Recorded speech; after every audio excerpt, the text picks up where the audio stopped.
In today's video, I'm going to teach you how to give commenter permission in Google Drive. By the end, you'll know exactly how to share a file so others can leave comments without being able to change the content. Start by logging into Google Drive in your web browser. Once you're in, navigate to the file you want to adjust. This could be a document, spreadsheet, presentation, or even a PDF.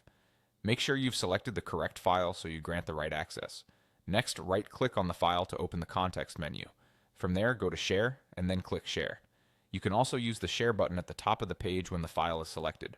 Both paths open the same sharing window. This is where you control who can see the file and what they can do with it. In the sharing window, look for the section labeled General Access or General Restrictions. By default, many files are set to Restricted, which means only people you explicitly add can open them. Click the drop-down here and change it to Anyone with the link. This setting makes the file accessible to anyone who has the link, but it does not yet decide what they're allowed to do. Right next to that, you'll see a permission level dropdown. Click it and change the setting to Commenter.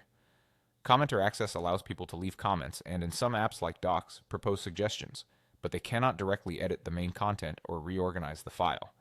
This is ideal when you want feedback without risking accidental changes. For reference, viewer can only read, while editor can make full changes, so Commenter sits right in the middle and is perfect for reviews. Once you've set general access to anyone with the link and the role to Commenter, click Copy Link.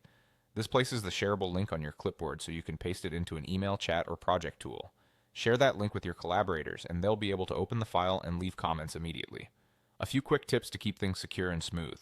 Only use anyone with the link when you actually need broad access, and share the link thoughtfully. If your organization manages your account, you may see options tied to your domain. The commenter role still works the same way. And if you ever need to tighten access later, come back to this same sharing window and switch general access back to restricted or adjust the role as needed. That's it. Your file is now set for comment-only collaboration.